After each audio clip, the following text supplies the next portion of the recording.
It's another year when the Kalasha International Awards are going to be taking place soon. These are the premier awards in the region for the film industry. It's a big thing. And the CEO of the Kenya Film Commission joins us again this year to talk about these awards. Timothy Odhiambo Owase, good morning. Good morning. Good to have you back here. I'm happy to be back. Karibu sana.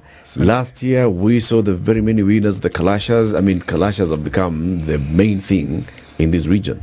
You win a Kalasha, you have all the bragging rights. Indeed. Yeah. We must recognize our artists. Yes. And our very own Jimmy Gathu, who has been nominated many times for these awards, he's, of course, one of those very, very good actors in the country. And we are campaigning for him because, I mean, we are spies. We wish him the very best. I mean, surely. Surely. Yeah, if you haven't voted for Jimmy Gathu, go and vote for Jimmy Gathu. Okay, you'll tell us more about the Kalasha Awards this year. CT? Yes. Why don't you welcome Timothy with the day's proverb? I will welcome Timothy with the day's proverb. Our proverbs for the whole of this week have come from the country of Burundi, the Republic of Burundi. Yes. Okay. And today's proverb is a fitting proverb, simple, easy to understand. Without effort, no harvest will be abundant. Without effort, no harvest will be abundant. Timothy is a straightforward proverb, isn't it? Without a script, you cannot have a complete story. Ala. Basi, unaona sasa. Ndio huyo mtu wa film. Speaking rhyme all the time. Yes. Without a script, you cannot have... A complete story. Yes. You have to have something. There's got to be input Indeed. for output to come out. Okay. So the Kalasha International Film and TV Market Awards, real money from the business of film. This is what edition of the awards? This year we are hosting the Kalasha in a very different format. We are hosting the Kalasha International Film and TV Market, the festival, and ultimately the awards. The market will be running for the 6th edition this year, while the awards will be hosting for the 13th edition. So the event takes off from the 27th of March, which is next week on Wednesday, and it closes on Saturday 30th, when we will host the awards. Yes. It culminates in the award gala. Exactly. It's a beautiful spectacle.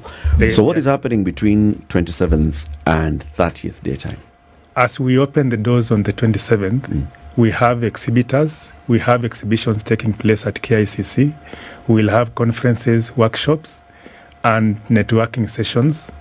Also, the Commission will be hosting various film premieres in different parts of Nairobi, where we are calling on the public to come and participate.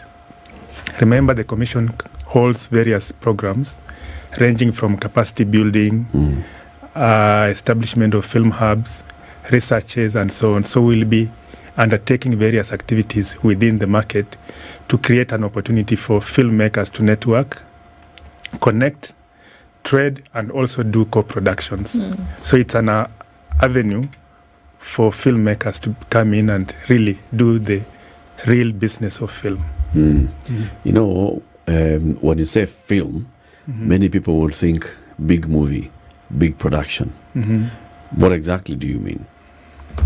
I mean all stories, and stories can be told in different formats. It could be in animation, documentary, feature film, series, among others. And here we are referring to TV programs as well as films. Yes. What would you say there's been progression in terms of what you saw last year when we had a conversation around this time and what you're seeing this year? Because by now you've already seen the trickle in of what's coming in, right? How would you say that things have progressed? Because I remember the last conversation you had, and there were certain things that you hoped then would get better, that we would see a wider range, a wider variety of folks who are then coming in with their submissions. Have you seen that progression? I've seen a big difference. To start with, there are more young people who have joined the industry. This year we have a lot of entries as compared to the past year. This time around we had 1,500 entries, which is a huge number. In addition to that, we have seen high quality productions, meaning the competition is quite high. I know you have Latif has a favorite candidate on Kalasha, but the competition is very steep, high. Man, it gets steeper every day. The quality of productions cannot be compared to what we've seen before, which is a sign of progress. Yeah. Yes. And if you just give us the categories, this 1,300 entries you said. Entries. Those 3 or 500. 1,500. 1,500 entries, huh? Yes. In what categories? We have 39 categories. 37 of those are very competitive categories, ranging from script to directing, producers, art design, sound, among others. Then we have special categories, that is Kituo Halisi, as well as a Lifetime Achievement Award, which will not be subjected to public voting, but they will be awarded based on specific elements that will lead to winners being announced on this particular day. I think Lifetime Achievement is clear. It's definitely looking at somebody who has contributed towards the film industry for long, and they've had meaningful impact. What is the Kituo Halisi? Kituo Halisi, we are looking at a station. It will be KTN, KBC, or any other that participates in supporting production in terms of local content. You've heard of the 60% local content quotas that is enforced by Communications Authority. So Communications Authority, as our partner, will be able to tell us which is this station. That is the Kituo Halisi award. Those are the ones that now get awarded for that. Correct. The other 37 are those competitive categories. That's right. You want to tell me there's 37 different categories of people who actually do things in film? Both in TV and film. What is that? For example, as I said, some of those. Some are obvious. For example, some are not obvious. Best actor, the best actress in a TV program. Let's say the best sound designer, among others. What are some of the ones that you have seen where the competition has started becoming steep? Of course, the obvious ones, the best actors, supporting actors and all, those are known worldwide. This is what makes the awards. But then there are these other supporting and crew roles that are crucial to the production of a film, but many people don't know about. Maybe you can spotlight some of them. I must say that all categories within the Kalasha Awards are competitive. And if you win a Kalasha, then we recognize that you have really done best or well within the competition. Yes.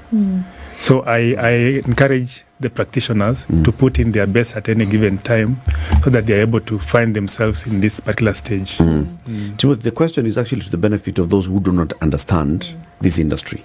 Right? People only see the ones that they see on screen. They see that, they know, okay, so there was somebody holding a camera, okay.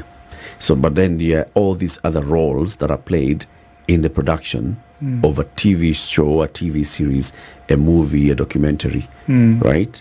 Some of those unknown sort of roles, those are the ones I want you to mention. Some of those that now will be awarded. Very well. As I mentioned earlier, for example, the best actor in a movie or in a TV show, that's a specific category that I believe many people will be looking out for.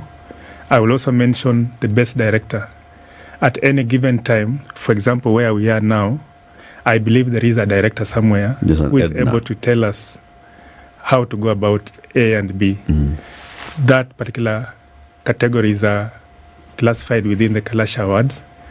Think about the best student category, where we will be able to actualize by promoting a student by way of what they have been able to produce, and also to see to it that we are creating an array of competition within the learning institutions. This among others. Think about the makeup artists, sound designer. These are people within the value chain that contributes to the actual production. And there are so many more others. Yes.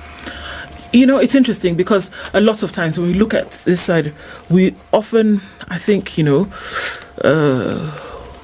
we belabor that we don't give enough attention to the arts that could actually be significant contributors to the whole picture of a nation, and in terms of what the arts are presenting and how you can actually use that to lift the profile, here regionally and then on a global scale.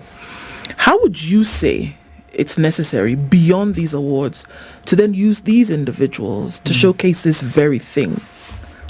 Well, this is a very fundamental topic.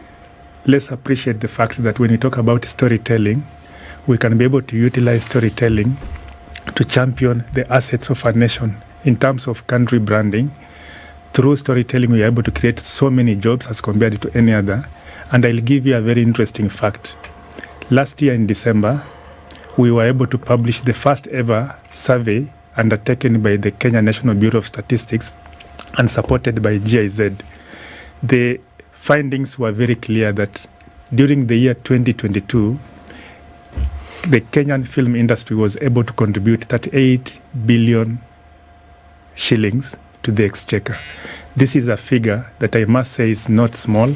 It is very substantial. And given that this was a first, going into the future, the potential is huge. And the country can be able to pride itself in storytelling to be able to position ourselves as an investment destination, a tourist destination. We can use stories to be able to package our country as indeed a cultural country, among other elements. So the benefits of the film industry cannot be understated.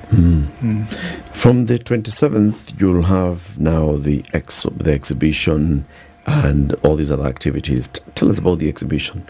What happens at the exhibitions? At the exhibitions, I believe you've heard of the Cannes International Film Festival. Yes. The Sundance, among others, the Berlinale, and so on. In East Africa, we have the Kalasha International Film and TV Market, where we have businesses that actually do transactions within the film industry. Some of these businesses will be exhibiting at KICs. They'll come to showcase what they have to offer. At the same time, they'll be hosting activities within the market to enable filmmakers, buyers and sellers of content to network, connect, and do real business. On conferences, we'll have key speakers coming from different parts of the world who will be able to share with us various aspects or topical issues that are very fundamental within the industry. We've had issues to do with, for example, writers, the issue of AI, whether we are likely to see a serious change as far as writing is concerned in the emergence of technological elements like AI, whether they'll be able to replace human element or the human element will be maintained as far as this particular venture is concerned. So these are very fundamental topics that we'll be able to discuss, see to it that we are addressing issues that are actually pertinent to storytelling business. We'll also have issues to do with the policy, incentives, among others, that are very key to the growth and development of the film industry. So this is a wholesome package that we are going to have at KICC that will not only focus on just looking at art as entertainment, but art as a real business. So where art meets business as far as storytelling is concerned. Right.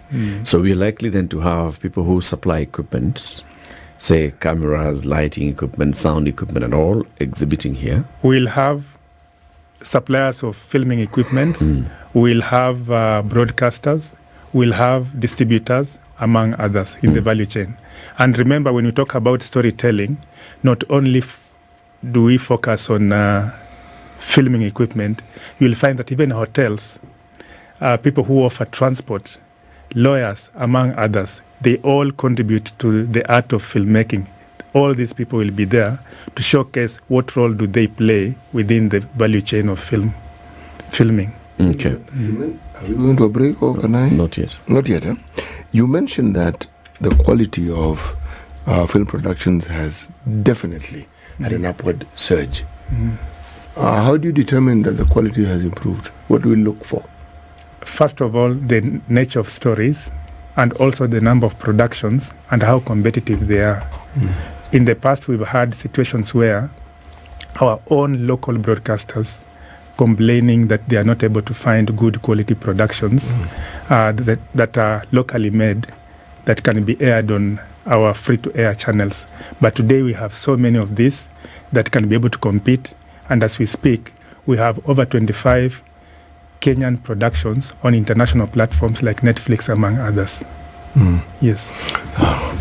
So when you compete on the national front, it is clear that you wouldn't be there if it wasn't good quality. For you to make the frame, you must be able to meet certain aspects in terms of formats. Yes. To be able to compete at an international stage, I believe you won't just do any kind of production and submit. It must meet the threshold. There's then the question of those who participate or those who are active participants in this industry, the actors, actresses, the backroom operators, and the remuneration they get. If our productions are competitive internationally, are we saying that the remuneration is also competitive? That's a very interesting topic that we must be able to address as a people in the country. And the challenge goes back to the practitioners. As Kenya Film Commission, we are coming up with an accreditation and certification program, which will see to it that there is what we call the code of conduct for the film industry practitioners.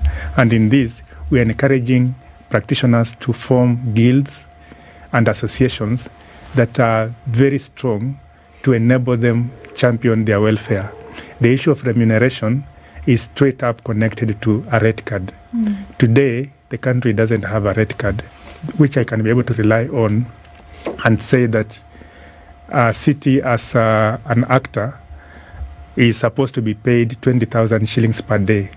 But what is currently happening is that you may be qualified to earn 20,000 shillings per day, but your competitor, who is willing to earn 2,000 shillings, comes and shortchanges you.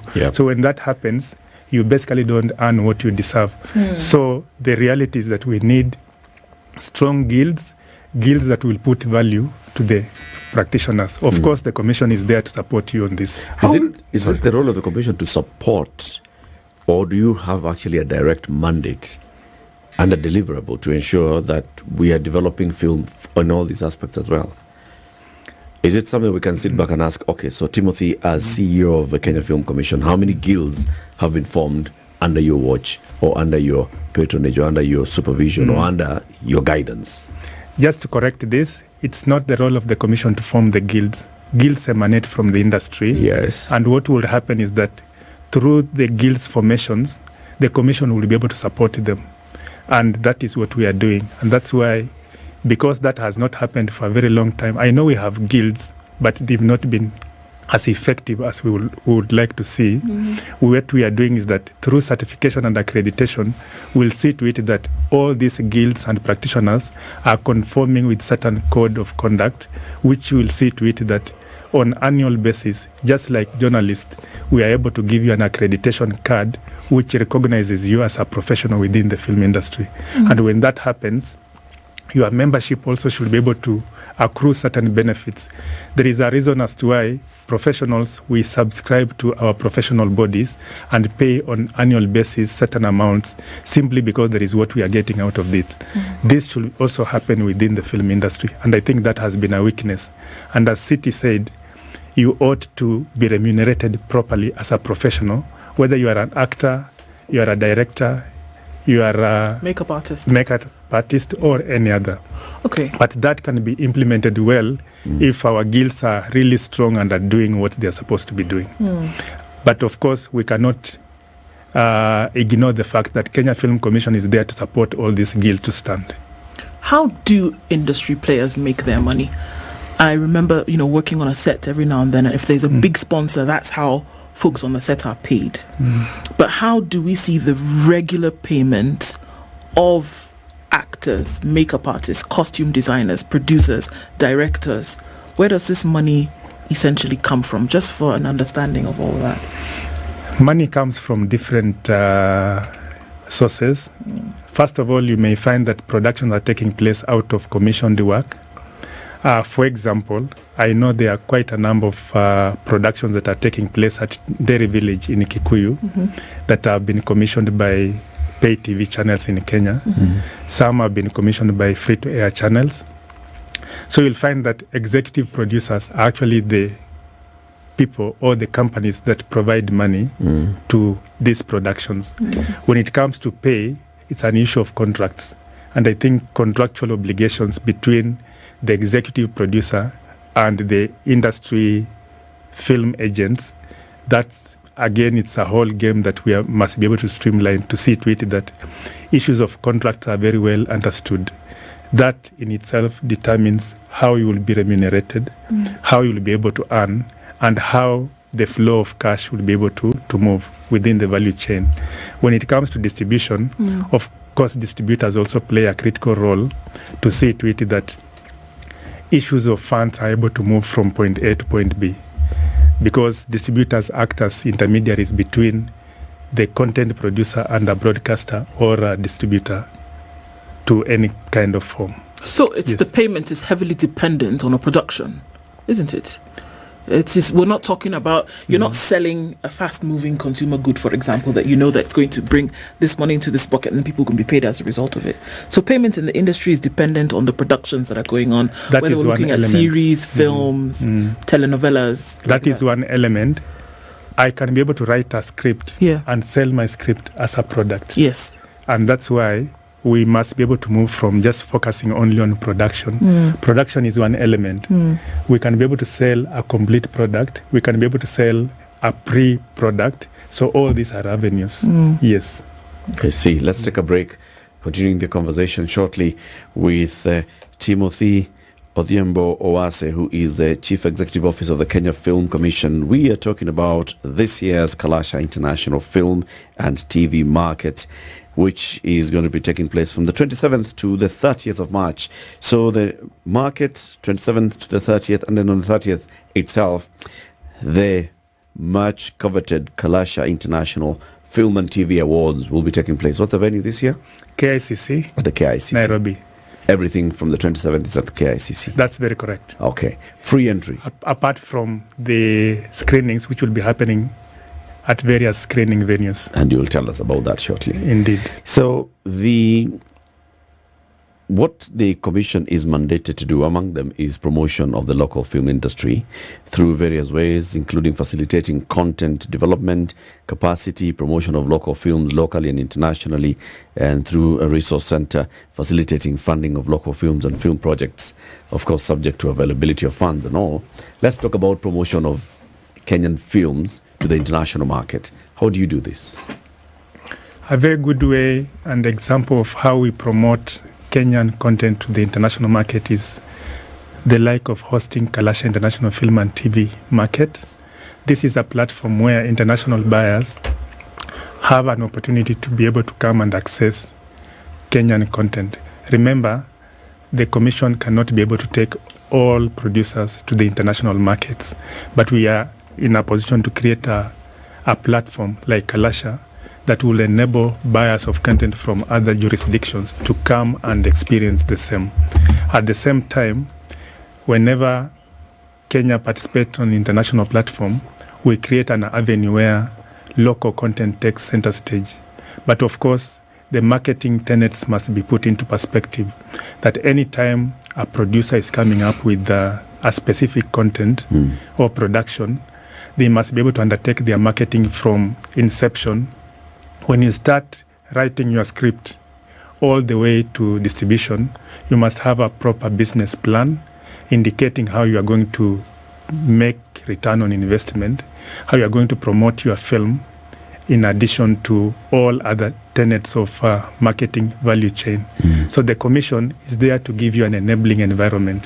And our kind of creating that platform is an example of Kalasha International Film and TV Market. And we also enable filmmakers to put their profiles on our creative database, which means anyone, anywhere can be able to log into Kenya Film Commission's website, get into the directory and see who is doing what are they capable of doing, what products are available, and how they can be accessed. Yes. Does the Commission participate and facilitate local industry players to attend other festivals across the globe? Yes, we do. Like which one? Just to confirm, last night I dispatched 14 local female producers to the Netherlands to participate in a festival where they are going to showcase their works. Towards the last general election, we had film data productions taking place, and the production were focusing on female governors who were campaigning then to be elected in office. And these stories were produced, and now we have actually taken the same stories to the international scene so that these producers can be able to network, exchange, learn, and also get opportunities to be able to sell. Remember, film is a change machine or engine. It is able to influence behavior. It's able to give us an opportunity to learn. And as we do this, we are able to change a lot of perspectives. So as these filmmakers go out there, they are going to get their fellow experienced producers. They will learn from them. They'll be able to come back and put into practice whatever they will have learned. So that is just one example of what the Commission is doing. We were able to take about 20 local filmmakers to South Africa during this scope so that these local producers can be able to go and showcase, pitch, and also exhibit what they have to offer. Take me through what you've done. This is part of our ongoing initiatives to see to it that we are acting as a real catalyst for growth in the local film industry. In practical terms, let's say the example of the Netherlands where these ladies went to last night. What did the KFC do? Did the Kenyan Film Commission now reach out to the Netherlands agencies? I mean, what exactly did you do? KFC has actually facilitated the participation of these particular filmmakers in terms of registration, their travel, accommodation, the kind of meetings that they are going to have. The Commission is going to ensure that we pay the fees that are required for them to be able to effectively participate in this particular festival. And by doing that, our intention is to continue building capacity so that when these 14 come back, they'll have gained more insights on what they can be able to do better than where they are to be able to move to the next level. And beyond that, the Commission is also seeing to it that we are able to fund productions locally by the introduction of the Film Empowerment Program, which is purely a program that the Commission put in place to see to it that we have more productions coming up. Last year, we were able to support 22 projects, and 22 projects employing about 2,500 people within the industry and 400 interns. For us, this is just a show that with proper injection of investment into the film industry, we can be able to do a lot and we can be able to add value to our exchequer. Yes. It's interesting that you say this. So I wonder, what kind of connection then is there between education in Kenya and the industry?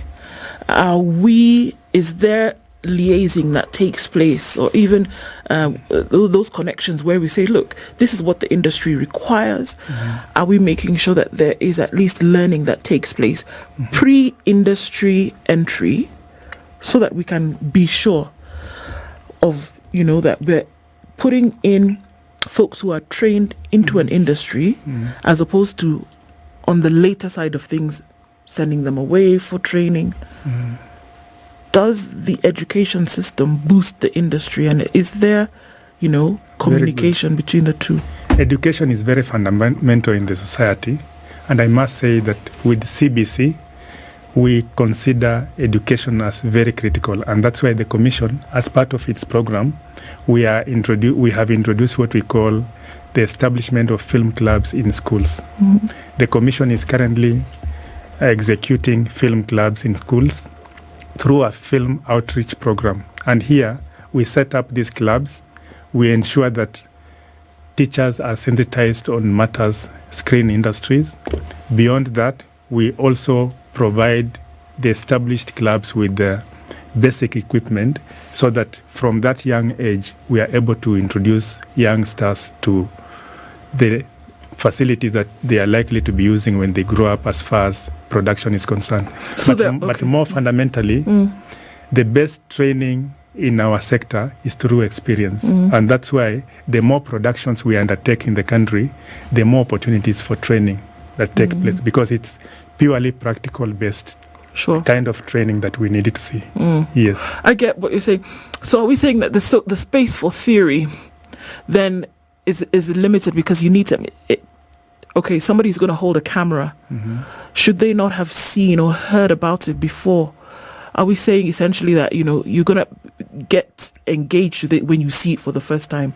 But before that, should you not have some fundamental knowledge or understanding if that is the area that you want to go into? I think it's also critical for us to note that today, 80% of our universities are providing film education, meaning training in institutions of higher learning is already there, and we encourage our youngsters to be able to take through the academic route so that they're able to get the real insights.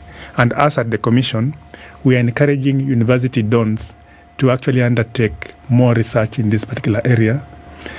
In the coming financial year, I want to run competitions where professors will be able to come up with specific papers, and this will be able to help the country in terms of what are some of the policy directions that we are supposed to take, and also it will help us to come up with new insights which will be able to challenge the way we think, the way we do things to improve the industry.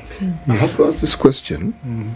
If indeed, as you say, 80% of our universities provide film education, do we have productions that we know emanate from these institutions and which we can then say is a clear indication that the education that is actually being taught is actually producing people who are contributing positively to this industry? The answer is yes, and that's why from my introductory remarks on Kalasha, I said I even have a category within the Kalasha Awards that where education institutions, we have student categories, and the aim is to see the caliber and the kind of production that are emanating from these schools.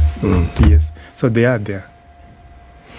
There's this, I'm going back to this subject of the remunerations and the guilds that you mentioned must exist. I'm surprised. We say essentially we're saying if they exist, they're not as strong as they could be. It almost sounds counterintuitive. I am in this industry and I would like to be remunerated appropriately. I would like a remuneration that's appropriate and commensurate with my abilities, and yet we are unable to get ourselves into a union that would enable us to actually achieve this end, especially now that we can see that this industry is actually generating money. I think what we need to focus on is the fact that we have guilds, but have these guilds resulted into what we would like to see? The answer is no, and that's why, as the Commission, we are strongly coming out to support the existing guilds, and in the new legislative proposal, we are saying that there should be a film federation as an umbrella body that will be championing all these elements as far as welfare is concerned for the film industry. And of course, government cannot dictate how much you should be paid. There is a basic remuneration rate that one should be able to be paid as a minimum. But we are saying within this specialized industry, we are saying that through guilds, we can be able to set our specific rate through a rate card. Actually, where I'm going with this is I'm looking at the creative industry and I'm thinking of even the music industry. It's like people in this industry are constantly getting shortchanged. I mean, well, yes, I'm putting it as bluntly as I can. They produce all this joy and happiness and entertainment and everything else that people enjoy. And if you look at the history and the lives of many of these people, especially when they now move on in years, they seem to be guaranteed a life of misery and poverty as they move along. I don't think that's what we would like to see. Yes. And that's why we are championing and putting a premium to this industry. I think the creative industry is the best industry anyone can belong, because this is an industry where you are able to undertake your skills, offer your skills in a manner that you know the best. And that's why all we are saying is that we would like to champion the strong guilds in the industry that will be able to see to it that filmmakers or practitioners within the industry earn what is rightfully theirs. And this should not be dictated by government. This should come from within. And that's why guilds are very critical. How many guilds do we have so far? Like, currently, give us an example.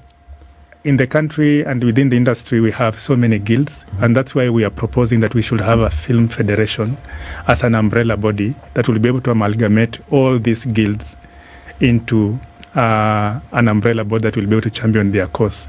Today, we have a producers guild, which focuses on producers. We have actors guild, which should be able to take care of all actors. And we also have KFTPA, which takes care of all other practitioners. All these formations, from where I sit, I would like to see them as strong as they should be, so that they're able to champion the rights of their people. And again, to respond to City, it should be noted that the film industry is not different from manufacturing, from agriculture, or any other. If somebody is employed in a manufacturing organization, what happens is that they are guiding laws, labor laws. The film industry is not immune to this. We should be able to focus and see to it that we comply as practitioners within the industry on all laws of the land. Yes.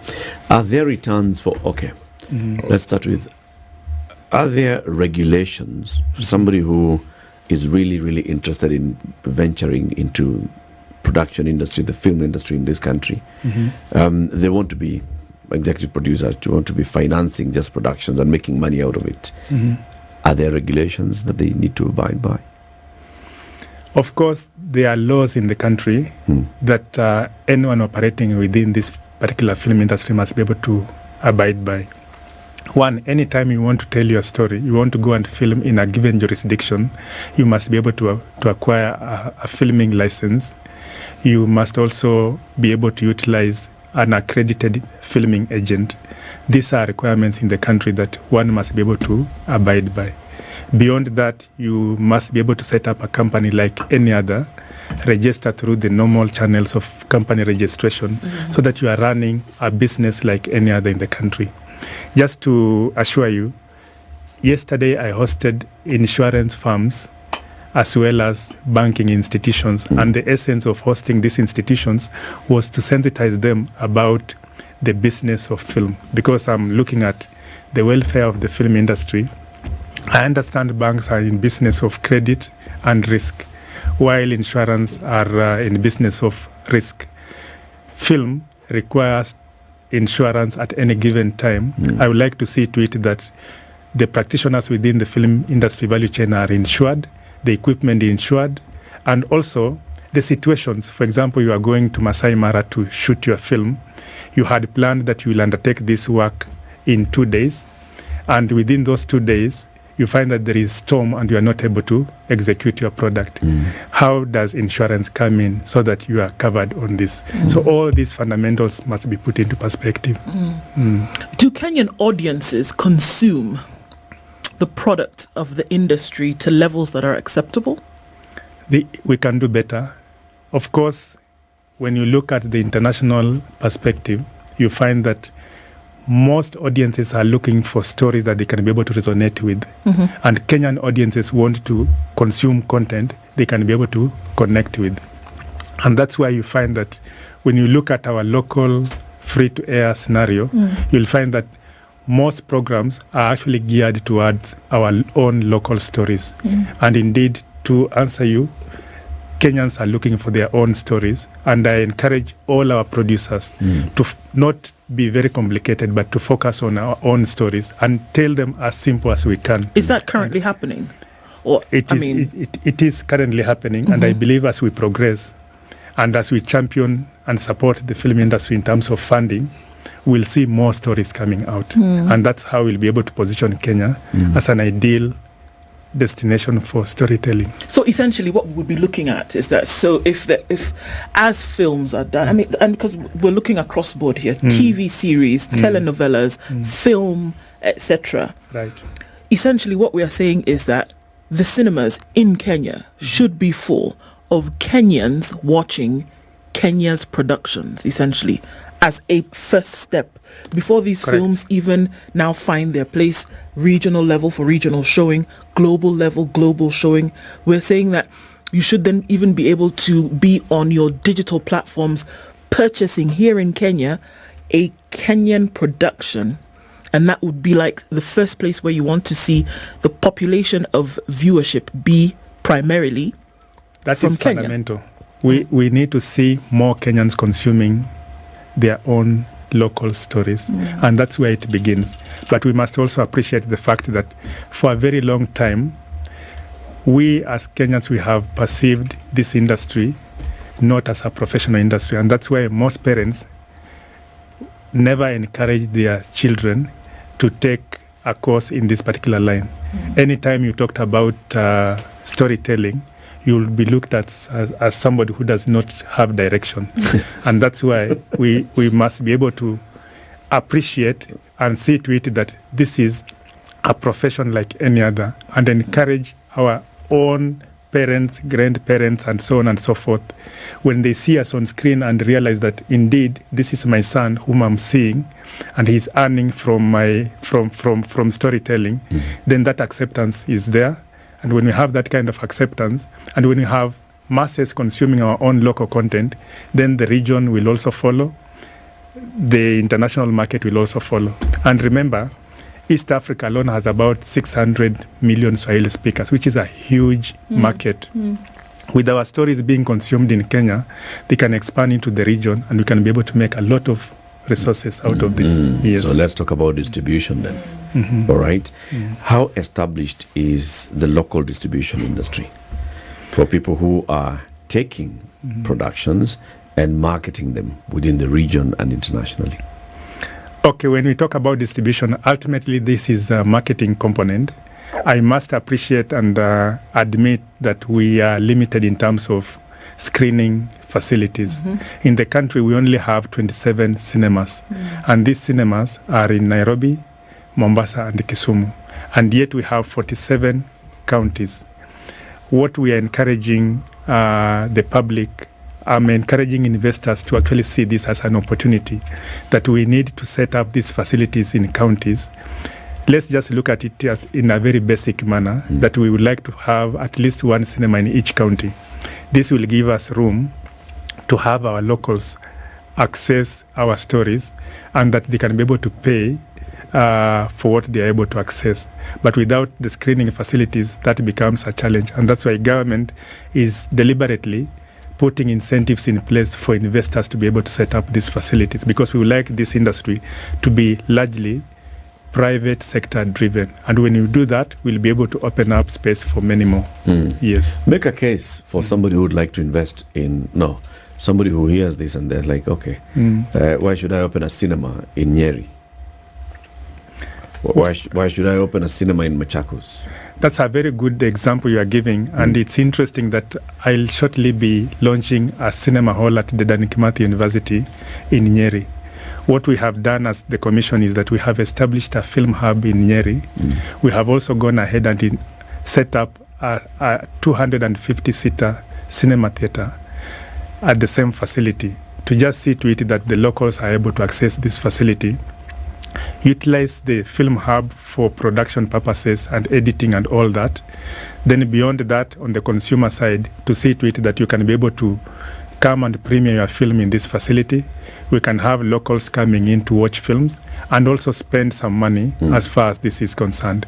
But when it comes to investment, my rallying call is that content is king at all levels, and all Kenyans want to actually watch stories.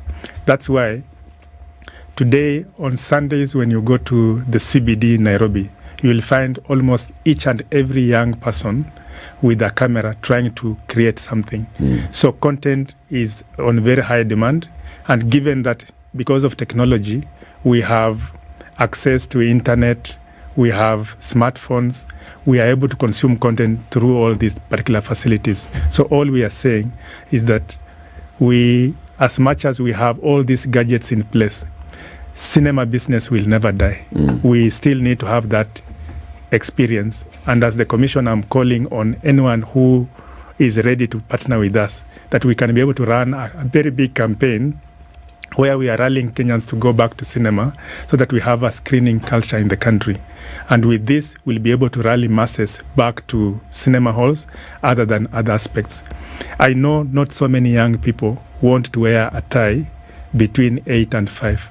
They'll rather work between 5 p.m. and 5 a.m. Without anyone supervising them because they know what they want to achieve. So it's my rallying call that we actually champion these youngsters to tell their stories, do what they love, and increase productivity. Timothy, let's now circle back into next week. What's happening next week, right? For people who may have joined the conversation late, as we close the conversation, from between the 27th and the 30th, the Kalasha International Film and TV Market. Very well. For the Kalasha International Film and TV Market, which is opening up from the 27th to 30th of March, I'm calling on all viewers and listeners that you can be part of the market, and all you need to do is to go to the Kalasha website, register, and registration will cost you, participation will cost you 1,000 shillings for the 3 days. And for the Kalasha Awards, we'll only admit those on invitations only. But for the market, there is a lot to win. So come and be part of this market. For student participation, you don't have to pay anything. We'll accredit you, but just make sure that you sign up on the website so that you are able to participate in this massive event. Okay. Yes. And KTN will be screening the awards. Karibu sana KTN, and as always, we are always happy to partner with KTN on this particular venture. Very good. Yes. Timothy Owase is the Chief Executive Officer of the Kenya Film Commission, talking about the Kalasha International Film and TV Markets next week at KICC. This is the Situation Room, the only way to start your day.